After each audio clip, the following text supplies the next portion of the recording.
Audio Jungle.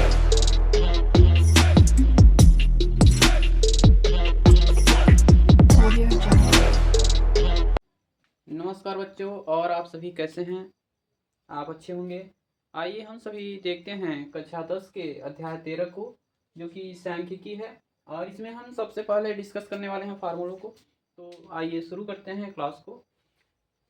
आपका formula, और यहाँ हम सभी पढ़ने वाले हैं सांख्यिकी। ठीक है, तो इसमें शुरुआत कैसे करें, वो सबसे पहले है कि इसका फार्मूला कैसे शुरू होगा। तो सबसे पहले जैसे आपका किताब में है वैसा हम प्रारंभ करने वाले हैं। तो आंकड़ों से संबंधित इसमें सभी चीज़ें हम पढ़ने वाले हैं। जैसे कि आप मान लीजिए, आप पिछले क्लासों में पढ़ चुके हैं कि जैसे आपको कुछ संख्या दे दिया जाए, ऐसा 2, 1 से शुरू करते हैं हम, 3, 4, ऐसे ही कुछ संख्या दे दिया जाए और आपसे पूछा जाए इसमें कितने पद हैं। और एनसीईआरटी भाषा में प्रेक्षण कहा जा रहा है पद को। तो कितने प्रेक्षण हैं, पदों की संख्या कितनी है। और इसमें आप जैसे हमें कहते हैं माध्य निकालिए। तो माध्य निकालने का फार्मूला क्या होता था, कक्षा 9 में आप पढ़ चुके हैं। माध्य निकालने का फार्मूला यही होता था कि माध्य बराबर सभी पदों का योग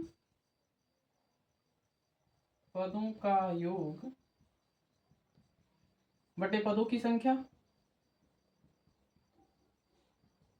आप ये पढ़ चुके हैं पिछले क्लासों में। अगर यहाँ हमें निकालना हो यही चीज, तो हम कैसे सभी पदों का योग, इन सब का योग करेंगे। और जितने पद हैं 1, 2, 3, 4, 5, 6, 7, 8, 9, 10 पद हैं, तो यहाँ बट्टे में 10 लिख देंगे। सबको जोड़ करके 10 लिख देंगे। ऐसा करेंगे ना, 1 + 2 + 3 + 4 + 5 + 6 + 7 + 8, 9, 10 बटे जितने हैं टोटल में 10 हैं। इसी को हम कक्षा 10 में पढ़ने वाले हैं। कुछ अलग तरीके का है, फिर भी आपको यही सब मिलने वाला है। जैसे कि उसमें क्या दिया रहेगा, अभी जो नया है आपका क्लास 10 का, वो शुरू करते हैं।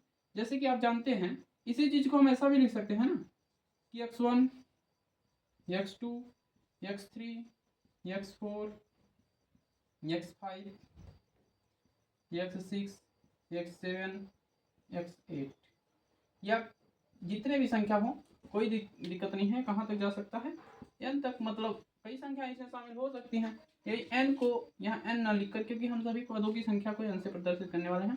यहाँ आप चाहे तो i लिखिए, चाहे तो k का प्रयोग करिए, जो आपकी इच्छा। यहाँ हम चलने वाले हैं i को लेकर के, यहाँ हम लिख रहे हैं i। ठीक है, अब ये आपका दे दिया गया। तो कैसे फार्मूला इसका बनेगा, इसका फार्मूला कैसे बनेगा।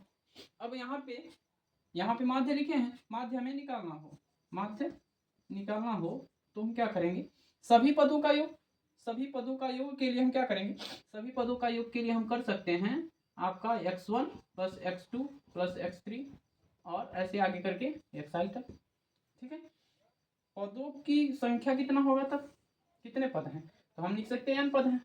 n पद माने कई आपके जितने पद हों वहां तक लिख सकते हैं, n पद हैं। अब इसी में ध्यान देना है, इसे दूसरे ढंग से कैसे लिखा जा सकता है। दूसरा तरीका इसका क्या है, सभी पदों के योग के लिए हम सिग्मा का प्रयोग कर सकते हैं। सिग्मा क्या है, मतलब उसको जोड़ने का काम करता है सिग्मा। तो हम लिख सकते हैं सिग्मा, इसी को चेंज करके सिग्मा, कहाँ से, आई कहाँ से शुरू हो रहा है, 1 से कहाँ तक, n तक, वो लास्ट तक जाएगा जितनी संख्याएं आएंगे। तो हम लिख सकते हैं सिग्मा आई 1 से शुरू होता है n तक, और यहाँ पे क्या हो जाएगा आपका ये लास्ट वाला, यहाँ हम लिख सकते हैं xi। जितने हो पद 1, 2, 3, इसमें कुछ भी पद हो सकता है, इतने ही आ सकते थे ना, तो i के स्थान पे 9 लिखते, यहाँ पे 9 होता। बटे पदों की संख्या के लिए क्या लिखेंगे, कुल पदों की संख्या, यानी सभी पदों की संख्या का योग, एक प्रकार से सभी पदों का योग और कुल पदों की संख्या। कुल पदों की संख्या को हम n से प्रदर्शित कर रहे हैं। तो आपका फार्मूला क्या बना, सिग्मा i 1 से लेकर के n तक और xi/n। ठीक है, ये आपका सिंपल सा फार्मूला था माध्य का। अगर इसी में जैसे कि बारंबारता का प्रयोग होता है, ये तो इसमें बारंबारता नहीं आया है कि कितनी बार कोई संख्या प्रयोग किया गया है।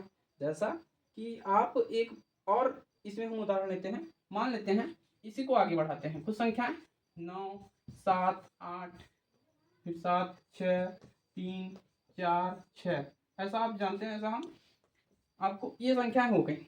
अब इसमें कोई भी संख्या जैसे एक कितनी बार प्रयोग किया गया है तो हम इसको इरेज कर सकते हैं, इरेज कर देते हैं।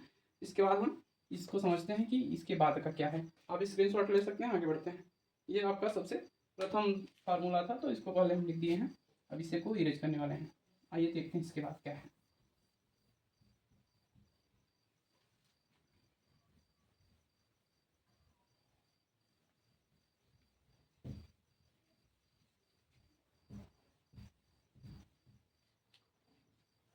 अगर इसमें देखा जाए कि कितने पद हैं, टोटल में कितने पद हैं, तो हम यहाँ पद लिख सकते हैं।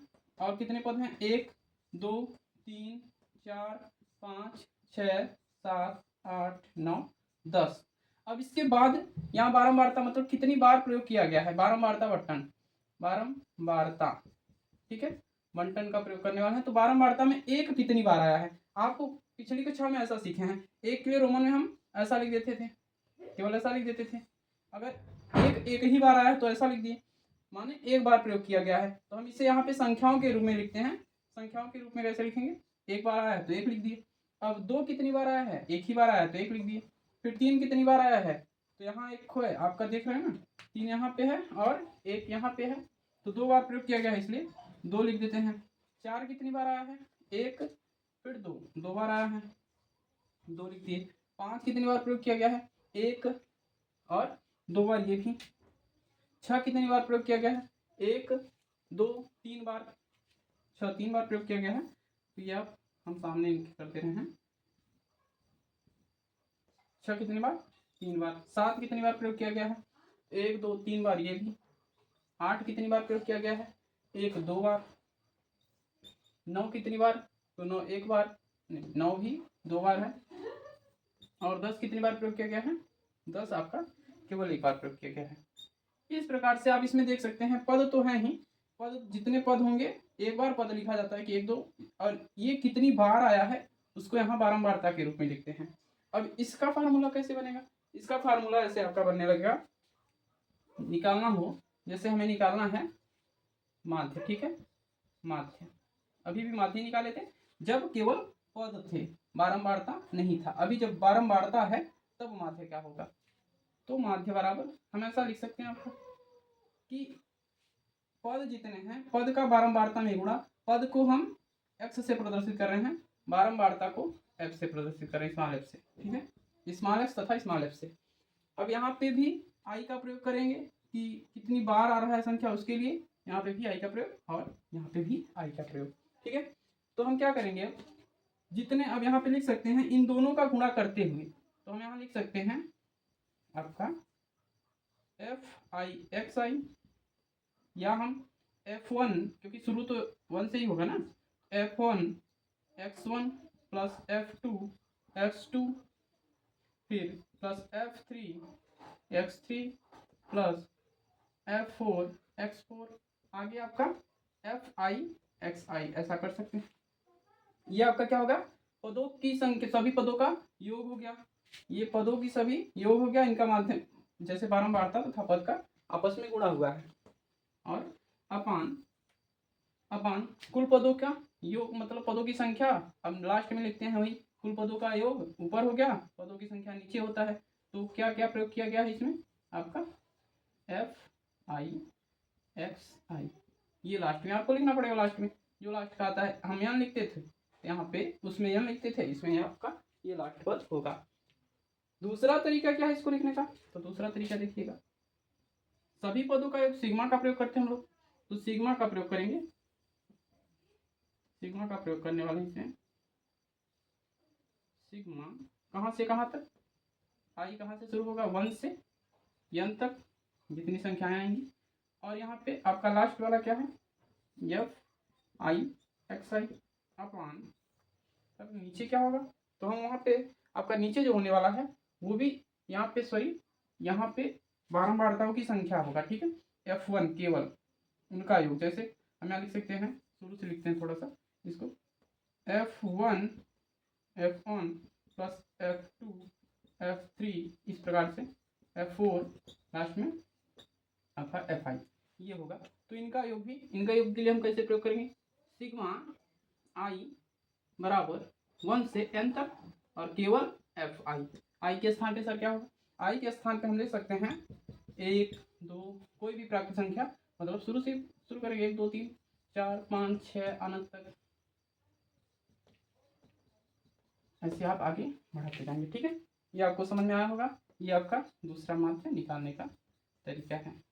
ठीक है, तो इस तरीके से भी जब बारंबारता दिया हो तो ऐसा निकालेंगे, बारंबारता नहीं दिया हो तो हम केवल माध्य के लिए प्रयोग करते हैं किसका, माध्य बराबर सिग्मा आई 1 से n तक और लास्ट में एक्स आई अपान एन का प्रयोग, ये बिना बारंबारता का है। ठीक है, जो कि पहले आपको बता चुके थे।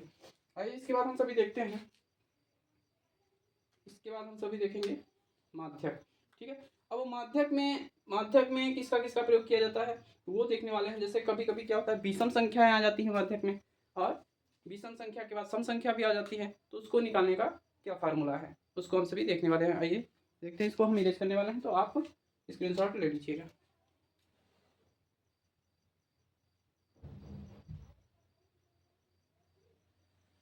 ले लिए होंगे, चलिए ठीक है, इसको इरेज कर सकते हैं। इसके बाद हम देखने वाले हैं माध्यक।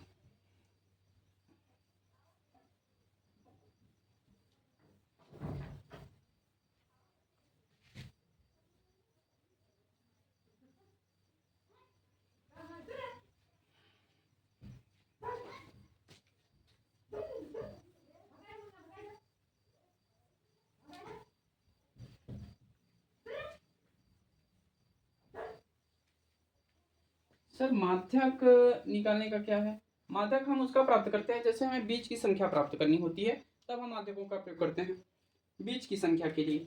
जैसे अभी आपका माध्यक निकालना हो तो माध्यक, अब जैसे आपको कोई संख्या दे दिया जाए 1 2 3 4 5 6 7, तो आप बताइए इसमें बीच में क्या आया है, दोनों साइड से गिनने पर, और हमेशा आपका जो यहाँ होगा आरोही क्रम में होगा, जो भी संख्या होंगी कैसी होंगी, आरोही क्रम में, दोनों साइड से गिनने पर जो बीच में आएगा उसी को हम माध्यक कहेंगे।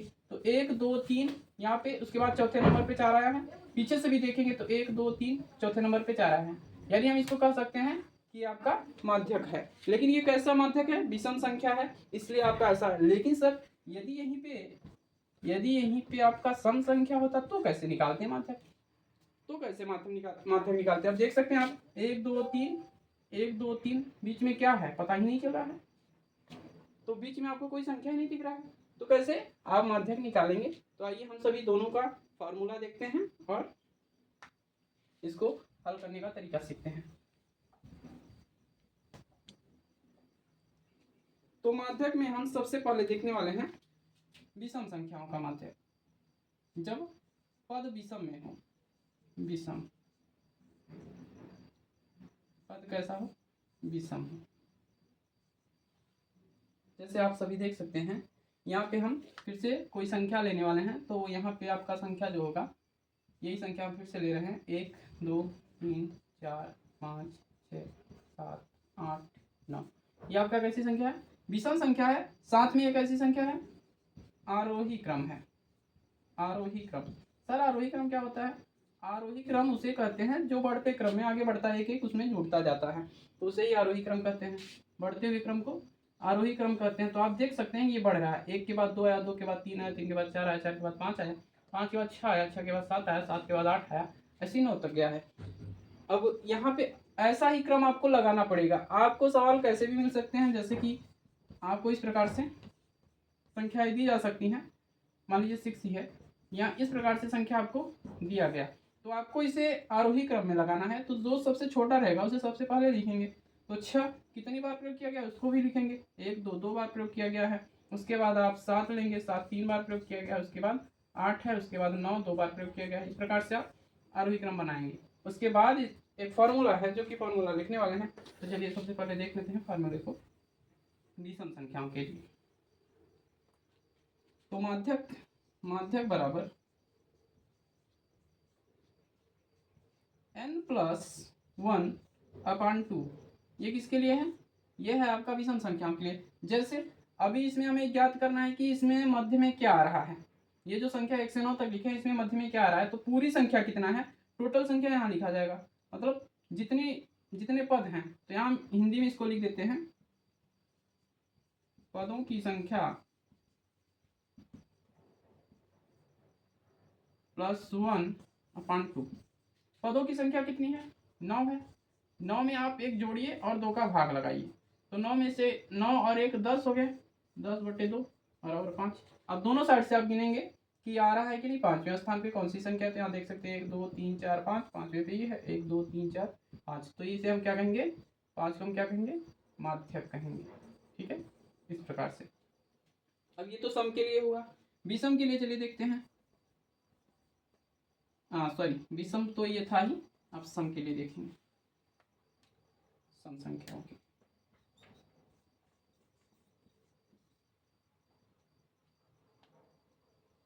सम में जब हमें माध्यक निकालना हो, जैसे मान लेते हैं कोई संख्या हम ले लिए 1 2 3 4 5 6 7 8, इतनी संख्या हम इसमें शामिल कर लिए हैं। तो आपका क्या फार्मूला बनने वाला है, तो माध्यक निकालेंगे सम संख्या के लिए। माध्यक बराबर n/2, मतलब n/2 और इसमें हम करने वाले n/2 + 1, एक जोड़ने वाले हैं। यहाँ हम पद लिख सकते हैं इस प्रकार से, और वहाँ पद। ये कौन कौन से पद होंगे, आइए देखते हैं। यहाँ पे आपका सामने लिखा क्या है। तो हम कर सकते हैं n के स्थान पे कितने आपके पद हैं, वो भी किस में होने चाहिए, आरोही क्रम में। भूलिएगा नहीं, सबसे पहले सवाल हल करने से पहले आपको आरोही क्रम बनाना पड़ेगा, नहीं तो सवाल का आंसर जो आएगा वो गलत आएगा आपका। तो सबसे पहले आरोही क्रम बनाइए।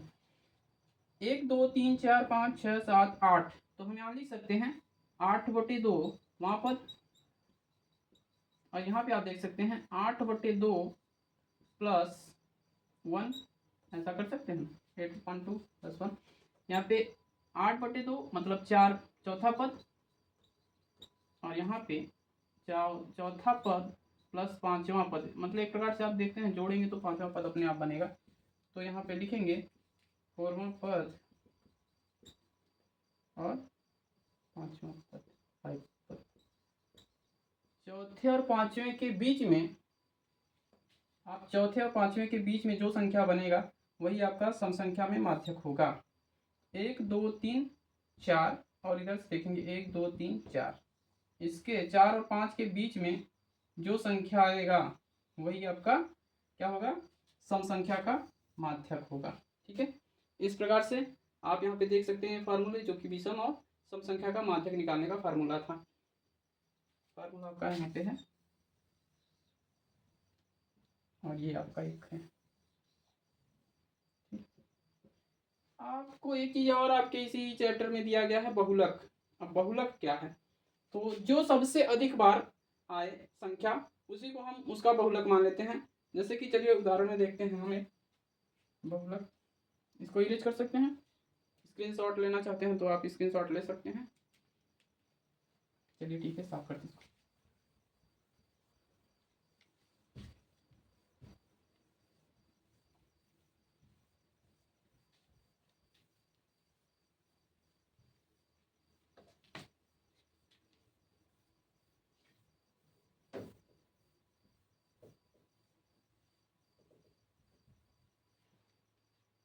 यहाँ पे हम एक चीज और देख लेते हैं, बहुलक। बहुलक में एक उदाहरण देखिएगा आप। मान लेते हैं यहाँ कई संख्याएं दी गई हैं,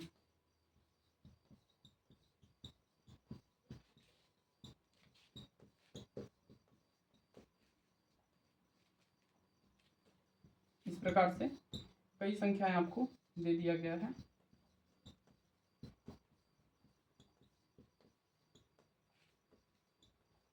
अब हम इसमें देखने वाले हैं ये कितनी संख्याएं हैं। सबसे पहले देख लेते हैं 1 2 3 4 5 6 7 8 9 10 11 12 13 14 15 16 17 18 19 20 21 22 23 24, 24 संख्याएं हैं। और देखने वाले हैं इसमें सबसे अधिक बार कौन सी संख्या आई है। 3 से शुरू करते हैं, 3 से देखना। एक बार यहाँ आया है, प्रयोग किया गया है, तो 1 1 2 और फिर यहाँ 3 4, 4 बार किसका प्रयोग किया गया है? 3 का। ठीक है, हम इसे बारंबारता के रूप में ही देख सकते हैं। ठीक है, इस प्रकार से आपका बारंबारता के रूप में देखा जा सकता है। और देखते हैं 6 कितने बार प्रयोग किया गया है? 1 2 3 4 5। ठीक है, 5 बार प्रयोग किया गया है। आगे 7 कितनी बार प्रयोग किया गया है? 1 2 3 4 बार। उसके बाद 9 कितनी बार प्रयोग किया गया है देख लेते हैं। 1 2 3 4, 4 बार ये भी प्रयोग किया गया है। और कौन सी संख्या है जिसे नहीं लिखे हैं? 3 भी लिखा जा चुका है, 5 नहीं लिखे हैं। चलिए 5 लिख देखते हैं कितनी बार आया है। एक ही बार। उसके बाद 8 का प्रयोग किया गया, तो 8 लिख लेते हैं यहाँ पे। कितनी बार प्रयोग किया गया है? 1 बार 2 बार, 2 बार इसका प्रयोग किया गया है। 4, 1 बार 4 का प्रयोग किया गया है। 10 का प्रयोग भी किया गया है, एक ही बार प्रयोग किया गया है 10 का। और देख लेते हैं आगे कितनी संख्याएं हैं। 10 के बाद आप देख सकते हैं 18 जो कि 1 बार प्रयोग किया गया है, 2 बार, 1 बार 2 बार, 2 बार प्रयोग किया गया है। तो शायद हमें लगता है पूरी संख्याएं कंप्लीट हो चुकी हैं, देख सकते हैं आप। ठीक है, ऐसे समझते हैं कि हमें समझना है बहुलक।